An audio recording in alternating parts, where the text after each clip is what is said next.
Em nome do Pai que me criou, em nome do Filho que me resgatou, em nome do Espírito Santo que me santificou. Divina vontade, reina na minha vontade.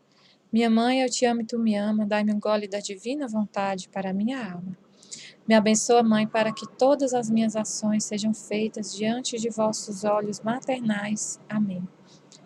Santa Faustina, rogai por nós. A misericórdia divina na minha alma. Diário de Santa Faustina. Resumo do Catecismo sobre os votos religiosos. O que é o voto? O voto é uma promessa voluntária feita a Deus de realizar a ação mais perfeita. O voto obriga em coisas ordenadas pelos mandamentos? Sim. A realização da ação em coisas ordenadas pelos mandamentos é de dúplice valor e mérito, enquanto sua negligência é uma dupla transgressão e maldade. Porque quando se transgride o voto, acrescenta-se então ao pecado contra o mandamento ainda o pecado do sacrilégio. Por que os votos religiosos têm valor tão elevado? Porque constituem o fundamento da vida religiosa, aprovada pela Igreja, na qual os membros, unidos numa comunidade religiosa, comprometem-se a buscar incessantemente a perfeição através dos 3 votos religiosos, de pobreza, castidade e obediência, observados de acordo com as regras. O que significa buscar a perfeição?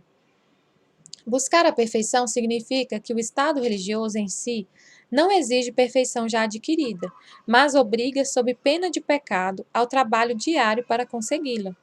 Portanto, o religioso que não queira aperfeiçoar-se negligencia a principal obrigação do seu estado.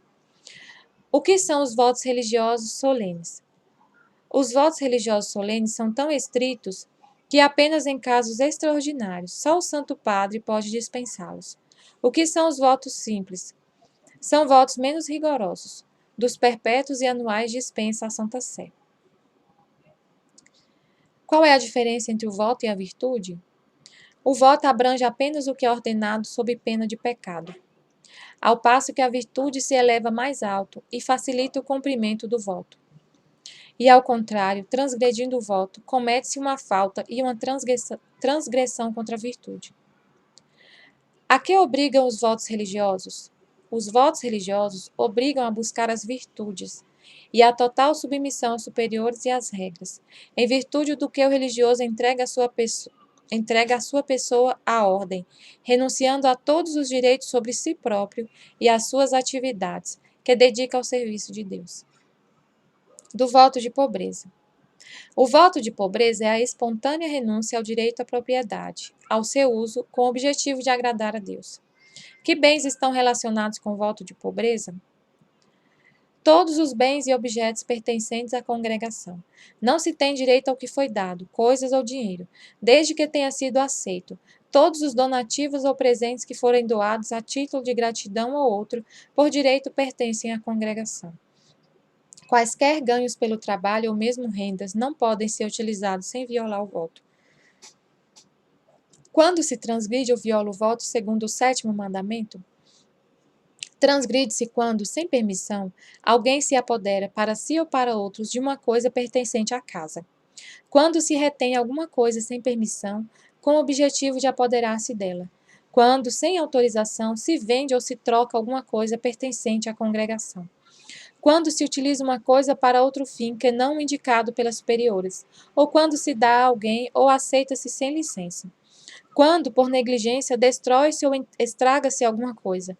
Quando, transferindo-se de uma casa a outra, leva-se alguma coisa sem permissão. Nos casos de transgressão do voto de pobreza, o religioso é igualmente obrigado à restituição à congregação. Da virtude da pobreza. É uma virtude evangélica que obriga o coração a desprender-se dos apegos às coisas temporais. A ela, o religioso, em virtude da profissão, está estritamente obrigado. Quando se peca contra a virtude da pobreza? Quando se desejam coisas contrárias a essa virtude. Quando se tem apego a alguma coisa. Quando se utiliza de coisas supérfluas. Quantos e quais são os graus de pobreza? Praticamente são 4 os graus de pobreza na profissão religiosa. Não dispor de algo, independentemente dos superiores, matéria estrita de voto. Evitar o supérfluo, contentar-se com as coisas indispensáveis, constitui a virtude. De boa vontade, dar preferência às coisas piores, e isto com satisfação interior, tais como a cela, o vestuário, a alimentação, etc. Alegrar-se com a indigência. Do voto de castidade. A que obriga esse voto? A renunciar ao casamento e a evitar tudo que seja proibido pelo sexto ou pelo nono mandamento. A falta contra a virtude é a violação do voto? Toda a falta contra a virtude é ao mesmo tempo violação do voto, porque aqui não existe a diferença entre o voto e a virtude, como na pobreza ou na obediência. Todo mau pensamento é pecaminoso? Nem todo mau pensamento é pecaminoso, mas torna-se tal quando a consideração da mente se une à complacência da vontade e o consentimento. Além dos pecados contrários à pureza, existe alguma coisa que traz prejuízo à virtude? Traz prejuízo à virtude a dissipação dos sentidos e da imaginação, e a liberdade dos sentimentos, a excessiva familiaridade e as amizades particulares. Quais são as maneiras de preservar a virtude? Subjugar as tentações interiores com o pensamento da presença de Deus e também com a luta sem temor.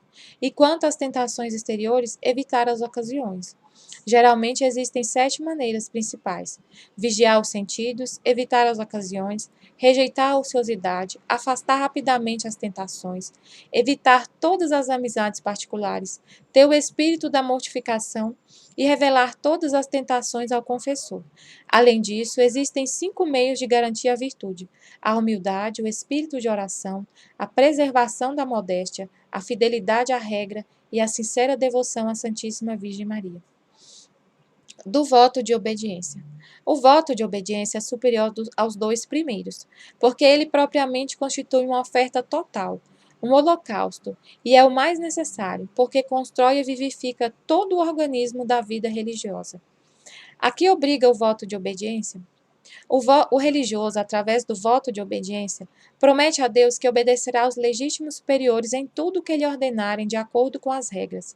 O voto de obediência torna o religioso dependente do superior em virtude das regras, em toda a sua vida e em todas as questões.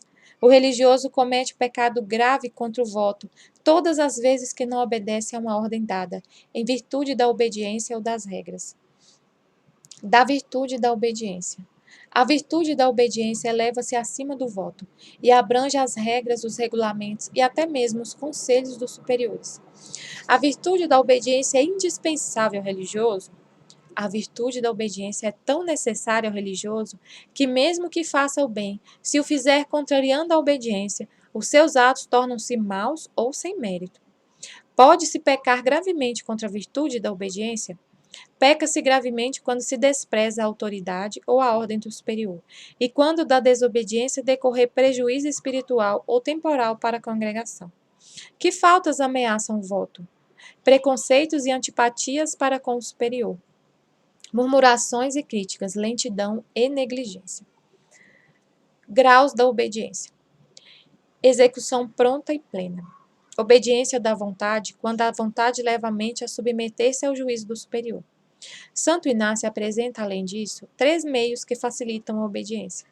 No superior, quem quer que ele seja, ver sempre a Deus. Justificar diante de si mesmo a ordem ou opinião do superior. Aceitar toda a ordem como se fosse de Deus, sem discutir ou analisar. O meio geral é a humildade. Não há coisas difíceis para o humilde. Estivemos e sempre estaremos reunidos em nome do Pai, do Filho e do Espírito Santo. Amém. Fiat. Jesus, eu confio em vós. Amém.